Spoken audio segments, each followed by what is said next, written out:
மாணவர்கள் அனைவருக்கும் கணியன் குழுமம் சார்பாக இனிய வணக்கம். நம்ம ஆல்ரெடி கிட்டத்தட்ட ஒரு 32 தேர்வுகள் முடிச்சிருக்கோம். இன்னைக்கு நம்ம பார்க்கக்கூடிய தேர்வு பார்த்தோம் அப்படின்னா பொற்காலத்துல 33வது தேர்வு. சரிங்களா? இந்த நமக்கு வரக்கூடிய தேர்வுல பார்த்தோம் அப்படின்னா நமக்கு ஜிகே பகுதியில் பார்த்தோம் அப்படின்னா நிறைய கேள்விகள் கேட்பாங்க அப்படின்ற மாதிரி நமக்கு தகவல் வந்திருக்கு. சயின்ஸ் குறிப்பாக சொன்னோம்னா சயின்ஸ் பகுதியில் கொஞ்சம் அதிகமான கேள்விகள் கேட்பாங்க அப்படின்றது கூட சொல்றாங்க நம்ப தகுந்த வட்டாரங்கள். ஏன் அப்படின்னா ஃபாரஸ்ட் உள்ள கொண்டு வந்ததுனால சிலபஸ் அதே தான் இருக்கும். சரிங்களா? அந்த இதில் எந்த விதமான மாற்று கருத்தும் கிடையாது. கொஞ்சம் படிக்கிறது மட்டும் கொஞ்சம் நல்லா தெளிவாக படித்து வச்சுக்கோங்க. சரிங்களாப்பா? ஓகே, இன்னைக்கு நம்ம பார்க்கக்கூடிய டெஸ்ட் பார்த்தோம் அப்படின்னா 33வது தேர்வு. இன்னைக்கு பார்க்கக்கூடியது 7ஆம் வகுப்பு மற்றும் 8ஆம் வகுப்புலேருந்து கேள்விகள் இடம்பெற போகுது. சமூக அறிவியல் பாடத்தில் பார்த்தோம் அப்படின்னா கண்டங்களை ஆராய்தல், வட அமெரிக்கா மற்றும் தென் அமெரிக்கா என்ற பாடத்தில் இருந்தும், அதேமாரி அறிவியல்ல காற்று அப்படின்ற பாடத்தில் இருந்தும் நமக்கு கேள்விகள் அமைய போகுது. சரிங்களாப்பா? நம்ம கேள்விக்குள்ள போயிடலாம். கேள்வி நம்பர் 1 பாருங்க.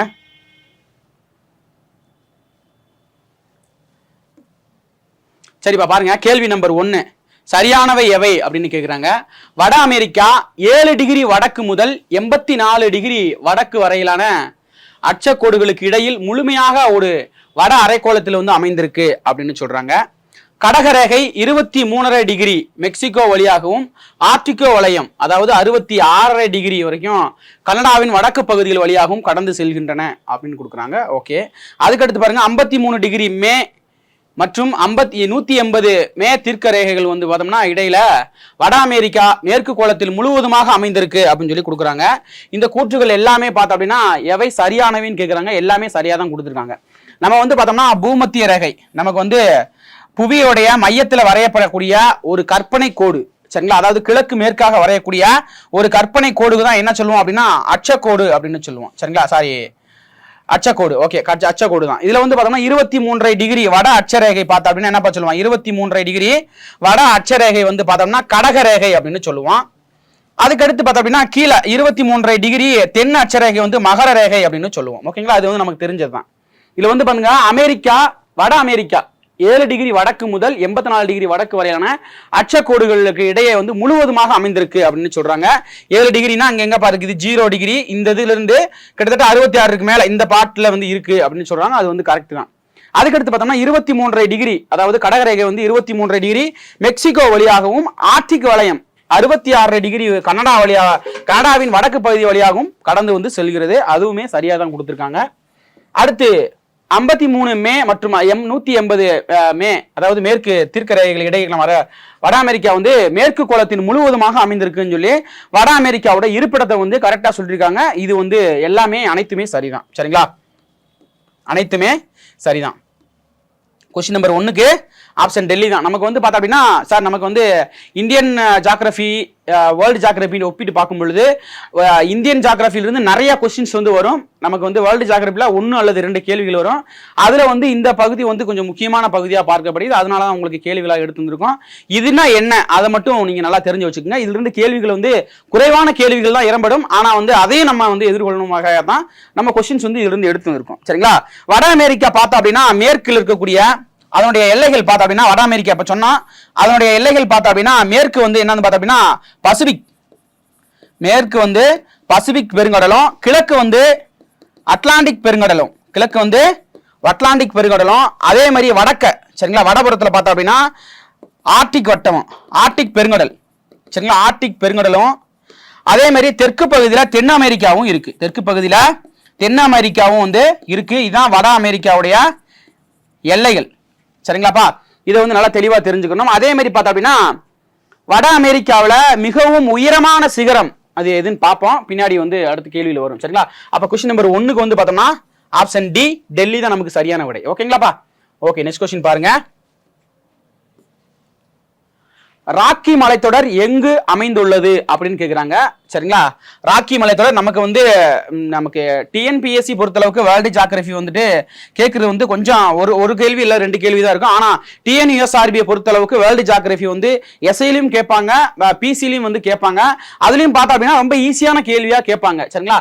ராக்கி மலைத்தொடர் எங்க இருக்கு அப்படின்னு கேட்குறாங்க. இது பார்த்தா அப்படின்னா ஒரு பேசிக்கான ஒரு கேள்வி தான். இப்பதான் பார்த்தோம் வட அமெரிக்காவில் தான் எது இருக்கு அப்படின்னு சொல்லி பார்த்தா அப்படின்னா ராக்கி மலைத்தொடர் இருக்குது.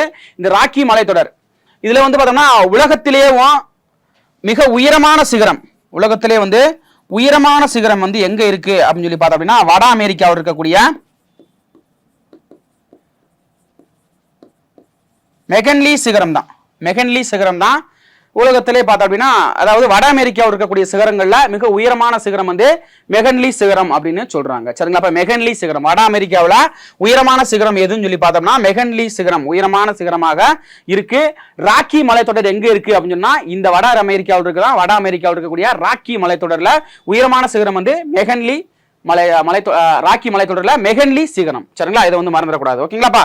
ஓகே. அதே மாதிரி பார்த்தோம்னா இந்த ராக்கி மலைத்தொடர் வந்து எங்க இருக்கு அப்படின்னு சொல்லி பார்த்தோம் அப்படின்னா ராக்கி மலைத்தொடர் வந்துட்டு வடக்கில் பார்த்தோம்னா அலாஸ்கா. சரிங்களா? வடக்கு வந்து அலாஸ்கா முதல் தெற்க பார்த்தோம் அப்படின்னா பனாமா நதி. சரிங்களா? இந்த நீர்ச்சந்துன்னு சொல்லுவாங்க, பனாமா நீர்ச்சந்து. இந்த ரெண்டுக்கும் இடையில தான் அமையப்பட்டது தான் எதுன்னு சொல்லி பார்த்தோம்னா இந்த ராக்கி மலைத்தொடர். கிட்டத்தட்ட பார்த்தோம் அப்படின்னா இந்த அதாவது வடக்கில் அலாஸ்காவில் இருந்து தெற்கில் இருக்க பனாமா நீர்ச்சந்து வரைக்கும் கிட்டத்தட்ட 4800 மீட்டர் 4800 கிலோமீட்டர் நீளம் வந்து கொண்டதாக வந்து இருக்கு அப்படின்னு சொல்றாங்க. 4800 கிலோமீட்டர் நீளம் கொண்டதாக வந்து இருக்கு அப்படின்னு சொல்றாங்க. இதுல வந்து பார்த்தோம் அப்படின்னா இதனுடைய நீளம் வந்து 4800 அப்படின்னு சொல்லி பார்த்துட்டோம். சரிங்களாப்பா? இப்ப வந்து இதனுடைய அகலம் பார்த்தா அப்படின்னா இடத்துக்கு இடம் மாறுபடுது. குறைந்தபட்சம் 110 கிலோமீட்டர் முதல் 110 கிடையாது, 110 தான். 110 டு 480 வரைக்கும் இருக்கு. சரிங்களா? இதோட அகலம் வந்து 110 மீட்டர்ல இருந்து 480 மீட்டர் வரைக்கும் அது மாறுபடுது. அதே மாதிரி நீளம் வந்து 4800 மீட்டராக வந்து இருக்குது. சரிங்களாப்பா? நல்லா தெரிஞ்சுக்கணும். ராக்கி மலைத்தொடர் எங்க இருக்கு அப்படின்னு சொல்லி கேட்டாங்கன்னா வட அமெரிக்காவில் வந்து பார்த்தோம் அப்படின்னா வடக்குல வந்துட்டு அலாஸ்கா டு தெற்குல வந்து பனாமா நீர்ச்சந்து வரைக்கும் வந்து கிட்டத்தட்ட 400 கிலோமீட்டர் நீளத்துல வந்து பரவி இருக்கு அப்படின்னு சொல்லி சொல்றாங்க. சரிங்களா? இதோட அகலம் வந்து 110 டு 480 மீட்டர் வரைக்கும் அகலம் வந்து அதனுடைய வேறுபடுது அப்படின்னு வந்து சொல்றாங்க. சரிங்களாப்பா? அப்ப கொஸ்டின் நம்பர் 2க்கு ஆப்ஷன் ஏ வட அமெரிக்கா. சரிங்களா? ஓகே. மூணாவது கொஸ்டின் பாருங்க.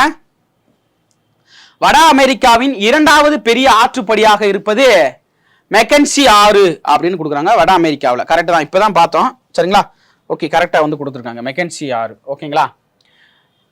கிரேட் ஸ்லேவ் ஏரி வந்து ஆரம்பித்து ஆர்டிக் பெருங்கடல்ல வந்து கறக்கிறது. இந்த மெக்கன்சி ஆறு பார்த்தோம் அப்படின்னா கிரேட் ஸ்லேவ் ஏரியில வந்து ஸ்டார்ட் ஆகுது. அது வந்து எங்க போய் கலக்குதுன்னு பார்த்தோம் அப்படின்னா ஆர்டிக் பெருங்கடல்ல போய் கலக்குது. இதுவுமே இந்த கூற்றுமேவும் சரியாதான் வந்து கொடுத்துருக்காங்க.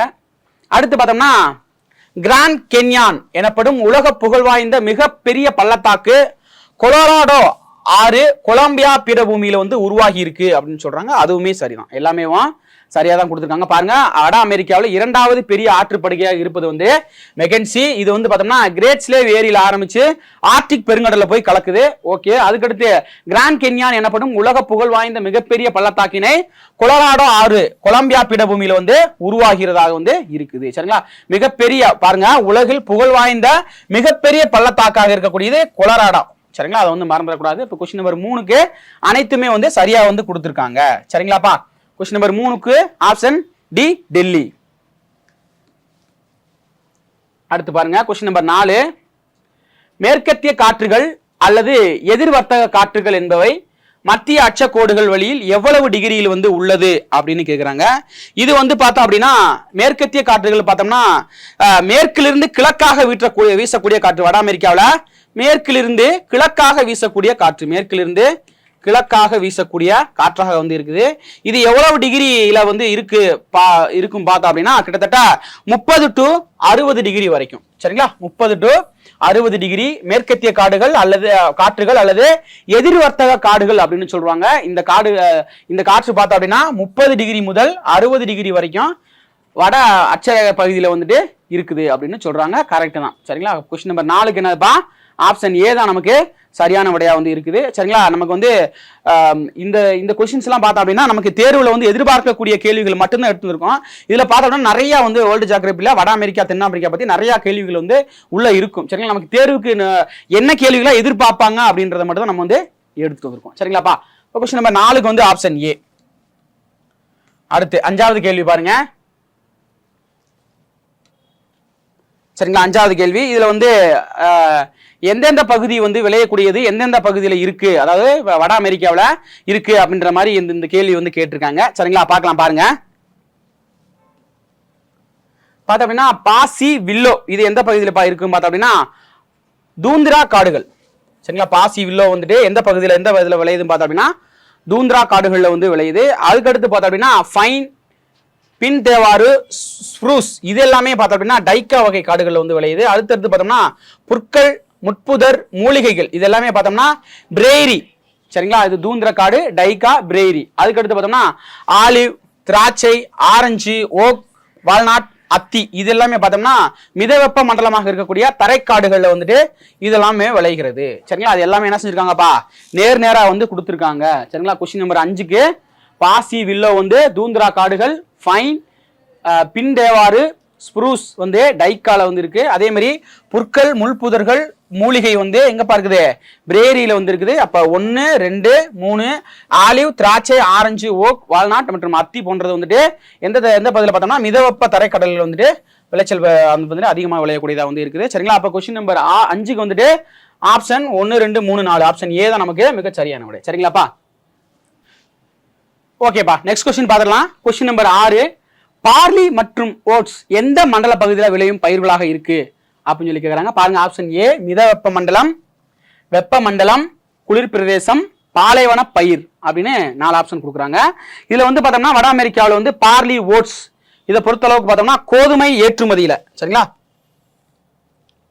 கோதுமை ஏற்றுமதியில வட அமெரிக்கா உலக அளவில் முதலிடம் வகிக்கிறது. கோதுமை ஏற்றுமதியில வட அமெரிக்கா முதலிடத்துல வந்து இருக்குது.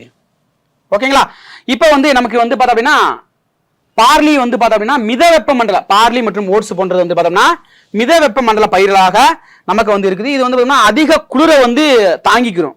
அதிக குளிரை வந்து தாங்கிக்கிட்டு குறைவான தண்ணியிலேயும் ரொம்ப கம்மியான தண்ணியிலேயே வந்து ஈஸியா வளரக்கூடிய பயிர் எதுவும் பார்த்தோம் அப்படின்னா பார்லி மற்றும் ஓட்ஸ். சரிங்களா, அதே மாதிரி கோதுமை ஏற்றுமதி வந்து சொன்னா கோதுமை ஏற்றுமதியில உலக அளவுல வட அமெரிக்கா வந்துட்டு முதலிடத்துல வந்து இருக்கு அப்படின்னு சொல்லி வந்து நம்ம வந்து சொல்லிட்டோம். அதே மாதிரி பார்த்தோம்னா வட அமெரிக்காவில் இருக்கக்கூடிய கியூபா, சரி, அமெரிக்கா கண்ட்ரியில் இருக்கக்கூடிய கியூபா தான் பார்த்தோம் அப்படின்னா சரிங்களா கரும்பு உற்பத்தியில முதலிடம் வகிக்கக்கூடியது.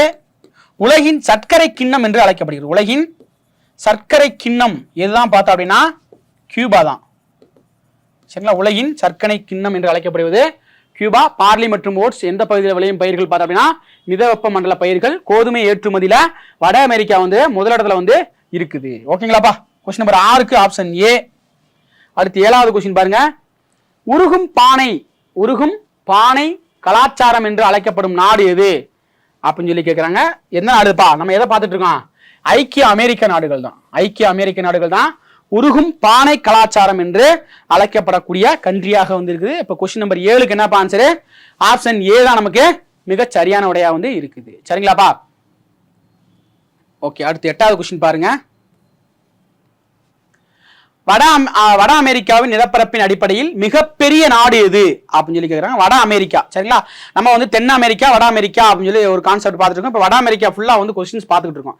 இந்த வட அமெரிக்காவில் வந்து நிலப்பரப்போட அடிப்படையில் வந்துட்டு மிகப்பெரிய நாடாக இருக்கிறது எது அப்படின்னு சொல்லி பார்த்தோம் அப்படின்னா கனடா தான். எந்த நாடுப்பா, கனடா தான்.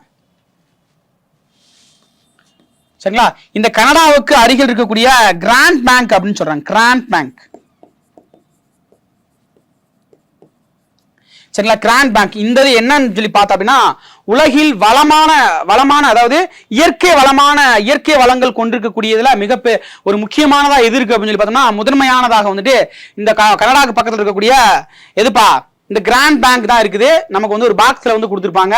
சரிங்களா, உலகில் வந்து பார்த்தோம்னா வளமான இயற்கை வளங்களை கொண்டுள்ள இடங்கள்ல வந்து பார்த்தோம்னா இந்த கிராண்ட் பேங்க் அப்படின்றதுக்கு இது கனடாவுக்கு அருகில் வந்து இருக்குது. வட அமெரிக்கா நிலப்பரங்கள் அடிப்படையில் வந்து மிகப்பெரிய நாடு வந்து கனடா. 8வது கொஸ்டினுக்கு ஆப்ஷன் பாம்பே நமக்கு மிக சரியான விடை. ஓகேங்களா, அடுத்து நெக்ஸ்ட் கொஸ்டின் பாருங்க. Question number 9. ஒன்டாரியோவில் அதிக அளவில் காகித உற்பத்தி நடைபெறுகிறது.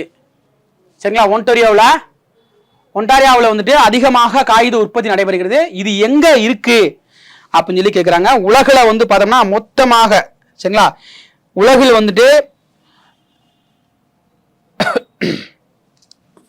உலகில் மொத்தமாக இருக்கக்கூடிய காகிதம் பிளஸ், அதாவது காகிதம் கூட சொல்லக்கூடாது, அதாவது மரக்கூழ்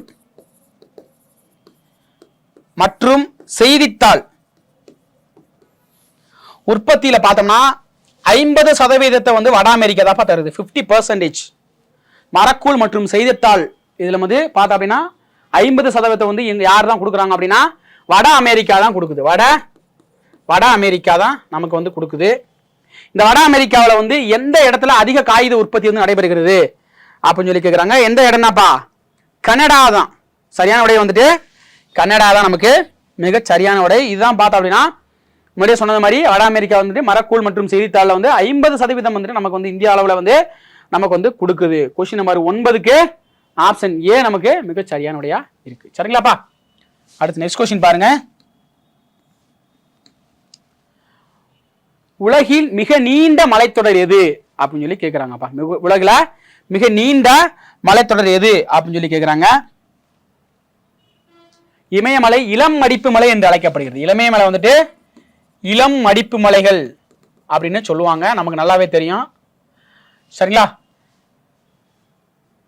ஆண்டஸ் மலை தான் உலகின் மிக நீண்ட மலைத்தொடரை கொண்டது எது அப்படின்னு சொல்லி பார்த்தோம்னா ஆண்டஸ் மலை தான்.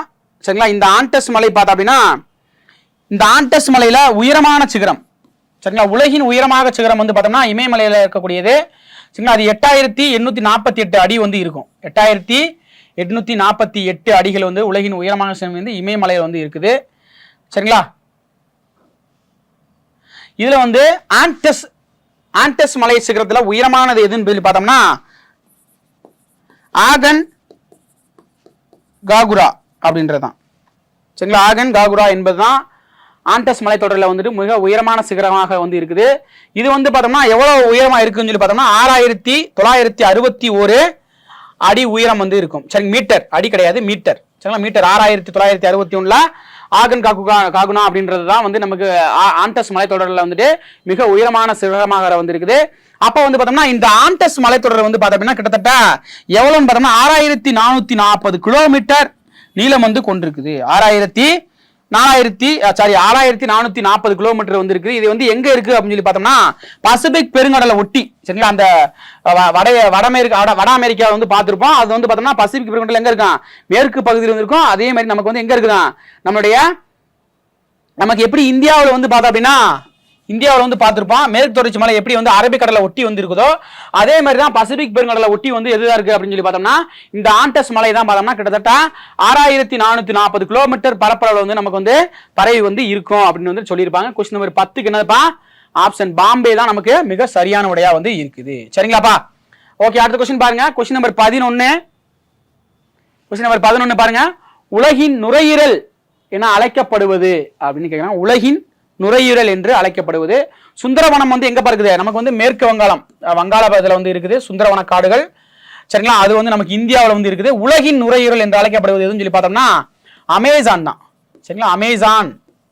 அமேசான் காடுகள் தான் உலகின் நுரையீரல் என்று அழைக்கப்படுகிறது. இங்கதான் பார்த்தோம் அப்படின்னா நமக்கு வந்துட்டு நிறையப்படியான காற்றுகள், இங்கதான் நிறையப்படியான மலைகள் எல்லாமே பார்த்தோம்னா வட அமெரிக்காவில் இருந்து இருக்கக்கூடிய அமேசான்ல தான் நமக்கு வந்து கிடைக்கப்பெறுகிறது. சரிங்களாப்பா? கொஸ்டின் நம்பர் 11க்கு ஆப்ஷன் பாம்பே. அடுத்து 12வது கொஸ்டின் பாருங்க. உலகின் முக்கிய கோதுமை உற்பத்தியாளராக விளங்கும் தென் அமெரிக்கா நாடுகள் எது அப்படின்னு சொல்லி கேட்குறாங்க. கோதுமை உற்பத்தியில வட அமெரிக்கா தான் முதலிடத்துல வந்து இருக்கு அப்படின்னு சொல்லி பார்த்தோம். இப்போ வந்து பார்த்தோம் அப்படின்னா முதன்மை உற்பத்தியாளர்களுக்கு தென் அமெரிக்கா நாடுகள்ல வந்து பார்த்தோம்னா அர்ஜென்டினா தான். சரிங்களா? அர்ஜென்டினா. சரிங்களா? இதெல்லாம் இந்த கொஸ்டின் வந்து குரூப் 4 பொறுத்தளவுக்கு நமக்கு வந்து என்னன்னு பார்த்தோம் அப்படின்னா வேர்ல்டு ஜியோகிராஃபில வருது. நம்ம முன்னாடியே சொன்னது மாதிரி இதுக்கு இதான் ஆன்சர் அப்படின்ற மாதிரி மட்டும் படிச்சுக்கோங்க. ரொம்ப போன நமக்கு கேள்விகள் வந்து 1-2 கேள்விகள்லாம் இது வந்து கேட்பாங்க. கொஸ்டின் நம்பர் 12க்கு வந்துட்டு பாம்பே. 13வது கொஸ்டின் பாருங்க.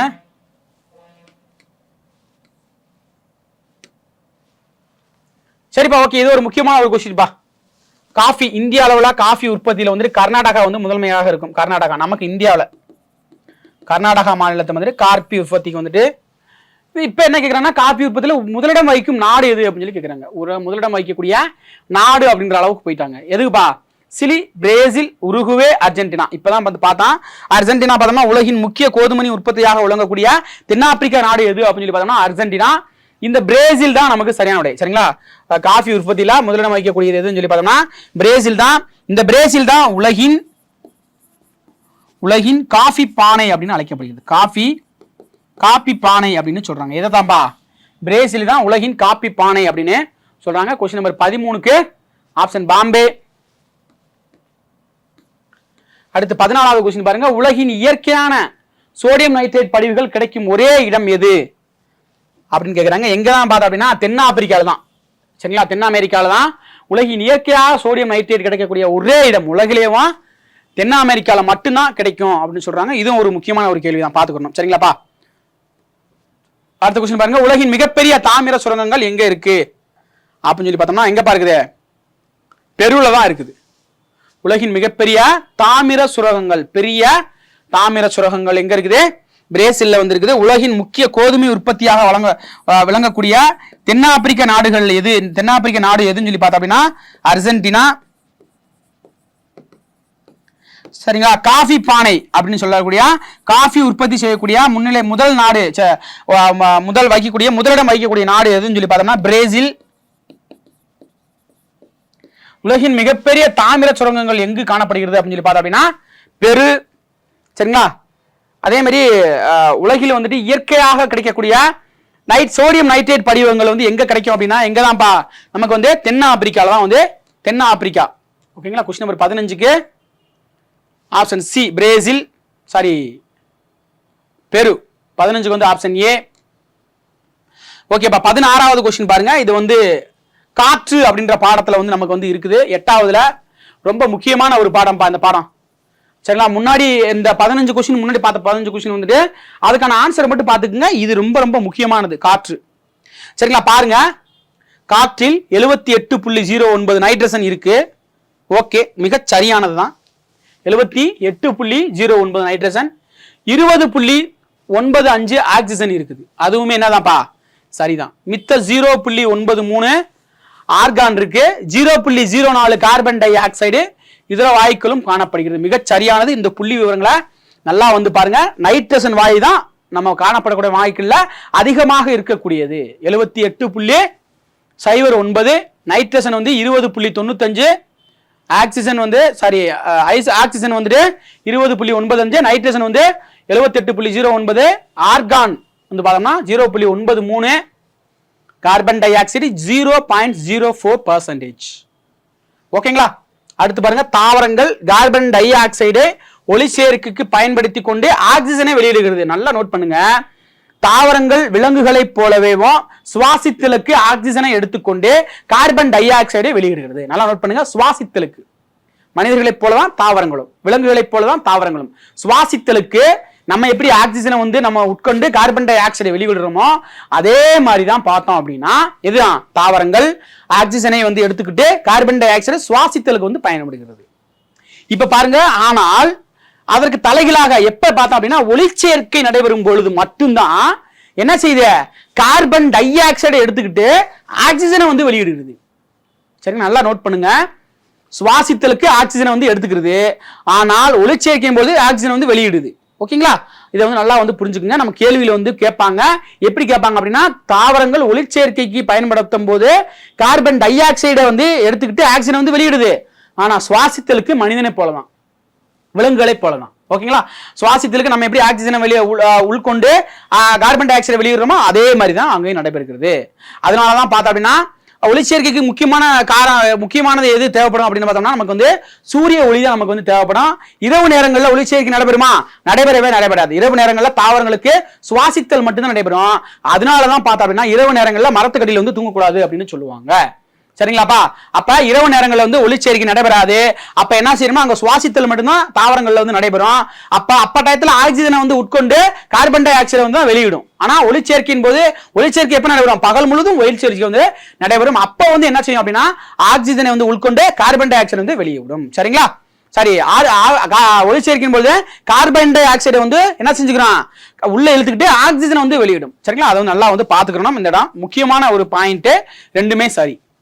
அடுத்து பார்த்தோம்னா புவி வெப்பமயமாதல் மற்றும் அமிலமலைக்கு காரணம் வாகனங்களிலிருந்து வெளியேறக்கூடிய கார்பன் மோனோ ஆக்சைடு மற்றும் சல்பர் டை ஆக்சைடு ரெண்டுமே சரிதான். மூணுமே சரியா தான் கொடுத்திருக்காங்க. 16க்கு ஆப்ஷன் டெல்லி அனைத்துமே சரி என்பது நமக்கு சரியான. ஓகேங்களாப்பா. அடுத்த ஒரு கொஸ்டின் பாருங்க. அடுத்த கொஸ்டின் ரொம்ப முக்கியமான ஒரு கொஸ்டின். ஆக்சிஜனை பத்தி கொடுத்திருக்காங்க. நமக்கு உயிர் வாயு அப்படின்னு சொல்லி ஆக்சிஜன் சொல்றாங்க. 1772 ஆண்டு ஸ்வீடன் நாட்டை சேர்ந்த வேதியியலாளர் இருக்கக்கூடிய CW ஷீலே என்பவர் வந்து கண்டுபிடிச்சிருக்காரு. கரெக்ட் தான். சரிங்களா, ரொம்ப முக்கியமானதுப்பா, நல்லா பாத்துக்குங்க. ஜோசப் பிரான்சி என்பவர் வந்து 1778 ஆண்டு தனிப்பட்ட முயற்சியால் ஆக்சிஜனை வந்து கண்டுபிடிச்சிருக்காரு. ஓகே, அதுவுமே சரிதான். அடுத்து வந்து ஆக்சிஜன் என்று பெயரிட்டவர் லவாய்சியர். ஆக்சிஜன் என்று பெயரிட்டவர் தான் யாரு அப்படின்னு சொல்லி பார்த்தோம்னா லவாய்சியர். அதுக்கடுத்து பார்த்தோம் அப்படின்னா கிரேக்க மொழியில் ஆக்சிஜன் என்றால் அமில உருவாக்கி அப்படின்னு பொருள் அப்படின்னு சொல்றாங்க. அதுவுமே பார்த்தோம் அப்படின்னா என்ன, அதுவுமே சரிதான். கிரேக்க மொழியில ஆக்சிஜன் என்றால் அமில உருவாக்கி அப்படின்னு பொருள். ஓகே. ஹைட்ரஜன் மற்றும் ஹீலியத்திற்கு அடுத்தபடியாக அண்டத்தில் பரவலாக மூன்றாவதாக காணப்படும் தனிமம் என்னப்பா, ஆக்சிஜன் தான். சரிங்களா, ஃபர்ஸ்ட் வந்துட்டு என்னப்பா, ஹைட்ரஜன் மற்றும் ஹீலியத்திற்கு அடுத்தபடியாக அண்டத்தில் பரவலாக மூன்றாவதாக காணப்படக்கூடியது தனிமம் வந்து ஆக்சிஜன் சொல்றாங்க. அதுவுமே சரிதான். எல்லாமே வந்து சரியா கொடுத்துருக்காங்க. கொஸ்டின் நம்பர் 17க்கு ஆப்ஷன் டி டெல்லி தான் நமக்கு சரியான விடையா இருக்குது. சரிங்களாப்பா. அடுத்த கொஸ்டின் பாருங்க. Question number 18. அதுவும் ஆக்சிஜன் தொடர்பான ஒரு கேள்விதான். தனித்த நிலையில் இணைந்த நிலையிலும் காணப்படுகிறது. தனித்த நிலையிலும் இருக்கும், இணைந்த நிலையிலும் எது இருக்கும் அப்படின்னா ஆக்சிஜன் வந்து இருக்கும். அது வந்து சரியா வந்து கொடுத்திருக்காங்க. ஓகே. அதுக்கடுத்து பார்த்தோம்னா வளிமண்டலத்தில் தனித்த நிலையில் ஈரணு வாயு மூலக்கூறாக உள்ளது. வளிமண்டலத்தில் பார்த்தோம்னா தனிச்சிருக்கும் பொழுது ஈரணு வாயு மூலக்கூறுகளாக இருக்குது. அதுவுமே சரிதான். அடுத்து பார்த்தோம்னா தாவரங்கள் குளோரோஃபில் மற்றும் சூரிய ஒளியை பயன்படுத்தி குளுக்கோஸ் தயாரிக்கும் ஒளிச்சேர்க்கை என்னும் நிகழ்வின் போது ஆக்சிஜனை வெளியிடுகிறது. கரெக்ட் தானப்பா. ஒளிச்சேர்க்கும் பொழுது ஆக்சிஜனை வெளியிடும், ஆனால் சுவாசிக்கும் பொழுது கார்பன் டை ஆக்சைடை வந்து வெளியிடும். ஆக்சிஜனை எடுத்துக்கிட்டு கார்பன் டை ஆக்சைடை வந்து வெளியிடும் சுவாசிக்கும் பொழுது. ஆனால் ஒளிச்சேர்க்கும் போது முன்னாடியே சொன்ன மாதிரி என்ன செய்யும்பா, ஆக்சிஜனை வெளியிடும், கார்பன் டை ஆக்சைடை வந்து என்ன செய்யும் அப்படின்னா ஆக்சிஜனை வெளியிடப்பட்டு கார்பன் டை ஆக்சைடை வந்து எடுத்துக்கிறோம். கரெக்டாக வந்து கொடுத்துருக்காங்க. அதுவுமே சரிதான். அப்ப பார்த்தோம்னா CO2 plus CH2O இது வந்து பார்த்தோம்னா சூரியனிலிருந்து பெறப்படும் ஆற்றல் வந்து என்ன செய்யும் அப்படின்னா C6H12O6 6O2 இது வந்து சரியா வந்து கொடுத்துருக்காங்க. இந்த ஃபார்முலா வந்து பாத்துங்க, கேட்கறதுக்கான வாய்ப்பு இருக்கு. 18க்கு வந்துட்டு ஆப்ஷன் டி அனைத்துமே சரியா தான் கொடுத்துருக்காங்க. கொஸ்டின் நம்பர் 18க்கு ஆப்ஷன் டெல்லி. அடுத்து 20வது கொஸ்டின் பாருங்க. உலோகங்களை வெட்டவும் இணைக்கவும் அதாவது வெல்டிங் செய்யும்போது பயன்படுத்தப்படும் ஆக்சிலைட்டின் உருளைகள் எந்த வாயு வந்து பயன்படுகிறது அப்படின்னு சொல்லி கேட்கிறாங்க. கொஸ்டின் நம்பர் 19 எந்த வாயு தான்ப்பா ஆக்சிலைட் உருளைகள்ல எந்த வாயு பயன்படுத்தப்படுகிறது அப்படின்னு சொல்லி பார்த்தோம்னா ஆக்சிஜன் வாயு தான் நமக்கு வந்து பயன்படுத்தப்படுகிறது. கொஸ்டின் நம்பர் 19க்கு ஆக்சிஜன் வாயு தான். இதுல வந்து பார்த்தோம்னா எரிதலுக்கு துணை புரியக்கூடிய வாயு எது அப்படின்னு சொல்லி கேட்பாங்க. ஆக்சிஜன் தான் எரிதலுக்கு துணை புரியக்கூடிய வாயு வந்து ஆக்சிஜன். அதே மாதிரி பார்த்தோம்னா ராக்கெட்டுகள்ல வந்துட்டு எரிபொருளாக பயன்படுத்தப்படுவது எது அப்படின்னு சொல்லி கேட்டாங்கன்னா ஆக்சிஜன் தான் எரிபொருளாகவும் பயன்படுத்தப்படுகிறது. ஓகேங்களா. அதே மாதிரி பார்த்தோம்னா இது வந்து பார்த்தோம்னா இது எப்படி இருக்கும் அப்படின்னு சொல்லி பார்த்தோம்னா நிறமற்ற வாயு, நிறமற்றது, அதே மாதிரி மனமற்றது. இதுல வந்து எந்த விதமான நாய்ஸ் வந்து வராது. அதே மாதிரி சுவையற்றது, டேஸ்ட் வந்து எதுவுமே இருக்காது, சுவையற்றது. நிறமற்ற, மனமற்ற, சுவையற்ற வாயுவாக ஆக்சிஜன் வந்து இருக்குது. ஆக்சிஜன் பார்த்தோம்னா வெப்பம் மற்றும் மின்சாரத்தை வந்து கடத்தாது. வெப்பம் மற்றும் மின்சாரத்தை என்ன செய்யாது, கடத்தாது. வெப்பம் மற்றும் மின்சாரத்தை வந்து கடத்தாது. ஓகேங்களா. கொஸ்டின் நம்பர் 19க்கு ஆப்ஷன் பாம்பே. அடுத்து 20வது கொஸ்டின் பாருங்க. எந்த கோளின் பெரிய துணைக்கோளான டைட்டனின் வாயு மண்டலத்தில் 98% நைட்ரஜன் இருக்கு அப்படின்னு கேட்குறாங்க. இது நமக்கு வந்து பார்த்தோம்னா டைட்டனுடைய பெரிய துணைக்கோள் எது, சனியோட பெரிய துணைக்கோள் எது அப்படின்னு சொல்லி பார்த்தோம்னா என்னதான் பார்த்தோம் அப்படின்னா டைட்டன் தான். அப்போ சனி தான் சரியான விடை. சனிக்கோளுடைய பெரிய துணைக்கோள் வந்து டைட்டன். அதில் தான் பார்த்தோம்னா 98% எது இருக்கு அப்படின்னு சொல்லி பார்த்தோம்னா நைட்ரஜன் வந்து நமக்கு வந்து இருக்குது. சரிங்களாப்பா. ரொம்ப முக்கியமான ஒரு கேள்வி. சரிங்களா. கொஸ்டின் நம்பர் 20க்கு வந்துட்டு ஆப்ஷன் சி தான் நமக்கு சரியான விடையா வந்து இருக்குது. சனிக்கோள்களுக்கு வந்து மொத்தம் 67 துணைக்கோள்கள் வந்து இருக்குது. பெரிய வளையத்தை கொண்ட கோள் எது அப்படின்னு சொல்லி பார்த்தோம் அப்படின்னாலும் இதுதான் பார்த்தோம்னா சனிக்கோள் தான். மிக பெரிய கோள் எதுன்னு பார்த்தோம்னா வியாழன். பெரிய கோள் வந்துட்டு வியாழன். ஓகேங்களாப்பா. கொஸ்டின் நம்பர் 20க்கு வந்துட்டு ஆப்ஷன் சனி. சரிங்களா. அடுத்த கொஸ்டின் பாருங்க. கொஸ்டின் நம்பர் 20க்கு வந்துட்டு ஆப்ஷன் பாம்பே. அடுத்து 21வது கொஸ்டின் பாருங்க. அதே மாதிரி ஹைட்ரஜனை வந்து பார்த்தோம் அப்படின்னா 1772 இந்த ஹீலே அப்படின்றவர் தான் என்ன செஞ்சாருன்னா காற்றிலிருந்து பிரிச்சு எடுத்திருப்பாரு.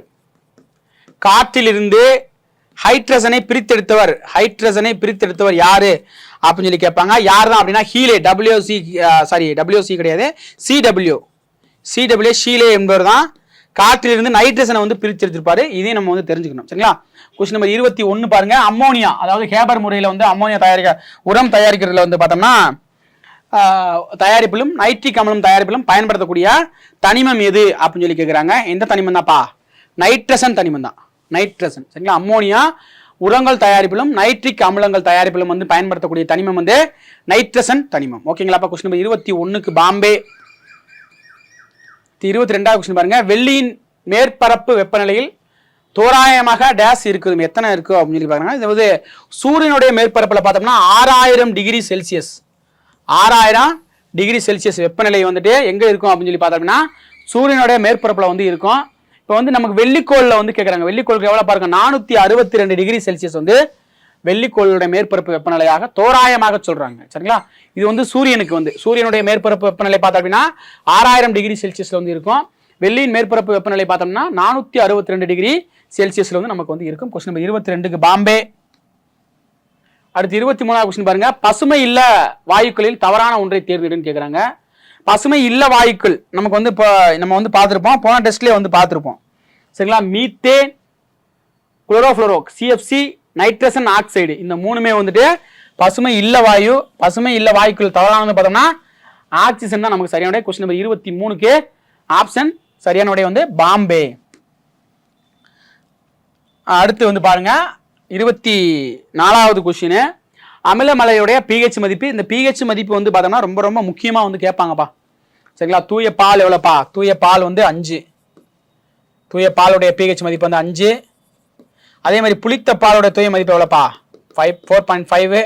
தக்காளி வந்து பார்த்தோம்னா 4.2 அப்படின்னு நம்ம வயிற்றில் சுரக்கக்கூடிய HCl வந்துட்டு 2 அப்படின்னு அது pH மதிப்பு வந்து நம்ம வந்து தெரிஞ்சுக்கணும். pH மதிப்பு பார்த்தோம்னா 1 to 14 வரைக்கும் நம்ம வந்து கணக்கிடப்படுகிறது. 1 to 14. 7 என்பது பார்த்தோம்னா நடுநிலை தன்மை. 7க்கு கீழே போனோம் அப்படின்னா 1 to 7 வந்து அமிலம். 7க்கு மேலே சரி 7.1 இருந்து 14 வரைக்கும் காரம். 7 என்பது வந்து என்னப்பா? நடுநிலை. pH மதிப்பு வந்துட்டு நடுநிலை அப்படின்னு சொல்லுவாங்க. இது நமக்கு தெரிஞ்சதுதான். அமிலத்தினுடைய pH மதிப்பு என்ன அப்படின்னு சொல்லி அமிலத்தினுடைய pH மதிப்பு எதை விட குறைவு அப்படின்னு சொல்லி பார்த்தோம்னா 5.6 விட கம்மி, 5.6க்கும் கீழே வந்து இருக்கும். இப்போ 5.6 என்பது பார்த்தோம்னா தூய கடல் நீர், தூய மழை நீர், கடல் நீர் கிடையாது, மழை நீர். தூய மழை நீர் வந்து பார்த்தோம்னா 5.6, அதனுடைய pH மதிப்பு வந்துட்டு 5.6. கொஸ்டின் நம்பர் 24க்கு 5.6. அமிலமலையோட pH மதிப்பு 5.6க்கு கீழே போச்சுனாலே அது அமிலமலை தான் அப்படின்னு வந்து சொல்றாங்க. கொஸ்டின் நம்பர் 24க்கு பாம்பே. 25வது கொஸ்டின் பாருங்க. தவறான ஒன்றை தேர்ந்தெடு. கார்பன் டை ஆக்சைடு கொடுக்குறாங்க. நீல லிட்மஸ் தாளை சிவப்பு லிட்மஸ் தாளை நீல நிறமாக மாற்றுவது, எனவே இது காரத்தன்மை வாய்ந்தது அப்படின்னு கொடுக்குறாங்க. கார்பன் டை ஆக்சைடு கிடையாது, காரத்தன்மை வாய்ந்தது. இது வந்து தவறு. சரிங்களா? காரத்தன்மை, காரம் தான் பார்த்தோம் அப்படின்னா நீல லிட்மஸ் தாளை சிவப்பு நிலமாக வந்து பார்த்தா அமிலம் வந்து என்ன செய்யும் அப்படின்னா நீல லிட்மஸ் தாளை என்ன செய்யும்பா? சிவப்பு நிலமாக வந்து மாற்றோம். காரம் தான் என்ன செய்யும் பார்த்தோம் அப்படின்னா என்ன செய்யும்பா? சிவப்பு நிறமாக இருக்கக்கூடியதா சிவப்பு நிறமாக இருக்கக்கூடியதை நீல நிறமாக மாற்றக்கூடியது வந்துட்டு இதுதான் அப்படின்னு பார்த்தோம்னா காரம். இது வந்து கார்பன் டை ஆக்சைடு கிடையாது. இதுதான் தவறானதை வந்து கொடுத்துருக்காங்க. அதே மாதிரி கார்பன் டை ஆக்சைடு பார்த்தோம்னா அதிக அழுத்தத்தை பயன்படுத்தி இதனை திரவமாக்கலாம். அதே மாதிரி அது மட்டும் இல்லாமல் திண்மமாகவும் என்ன செய்யலாம் அப்படின்னா கார்பன் டை ஆக்சைடு வந்து மாற்றலாம். திடநிலையில் இருக்கக்கூடிய கார்பன் டை ஆக்சைடு பார்த்தோம் அப்படின்னா உலர்பனைக்கட்டி அப்படின்னு சொல்றாங்க. சரிங்களா? திடநிலையில் இருக்கக்கூடிய கார்பன் டை ஆக்சைடு தான் என்ன சொல்றோம் அப்படின்னா என்னப்பா சொல்றான்? உலர்பனிக்கட்டி அப்படின்னு சொல்றான். இதுவும் பார்த்தோம் அப்படின்னா இந்த கார்பன் டை ஆக்சைடு வந்து எரிதலுக்கு வந்து துணை புரியாது. சரிங்களா? ஆக்சிஜன் பார்த்தோம் அப்படின்னா என்ன செய்யும் அப்படின்னா ஆக்சிஜன் வந்துட்டு எரிதலுக்கு வந்து துணை போகும். ஆனா கார்பன் டை ஆக்சைடு வந்து என்ன செய்யப்பா? எரிதலுக்கு வந்து துணை போகவே போகாது. தீய அணைப்பான்கள்ல வந்து என்ன பயன்படுத்தப்படும் அப்படின்னா கார்பன் டை ஆக்சைடு வந்துட்டு நமக்கு வந்து பயன்படும். சரிங்களா? அப்போ கொஸ்டின் நம்பர் 25க்கு என்ன ஆன்சரு? ஆப்ஷன் டெல்லி தான் நமக்கு மிக சரியான விடையா வந்து இருக்குது. சரிங்களாப்பா? இன்றைய தேர்வுல வந்து பார்த்தோம்னா நம்ம எத்தனை கொஸ்டின்? 25 கொஸ்டின் வந்து பார்த்துருக்கோம். சரிங்களா? நமக்கு வந்து எப்பயுமே சொல்ற மாதிரி தான் நமக்கு வந்து நம்மளுடைய தேர்வுகளை கண்டினியூஸாக ஃபாலோ பண்ணுங்க. இந்த கேள்விக்கு இதுதான் ஆன்சர் அப்படின்னு தெரிஞ்சுன்னா கூட நம்முடைய கேள்விகள் நேரடியாகவோ அல்லது மறைமுகமாகவோ நமக்கு வந்து கேட்பாங்க. அதனால உங்களுடைய வெற்றிக்காக எங்களது கணியன் குழுமம் தொடர்ந்து பயணிக்கும்.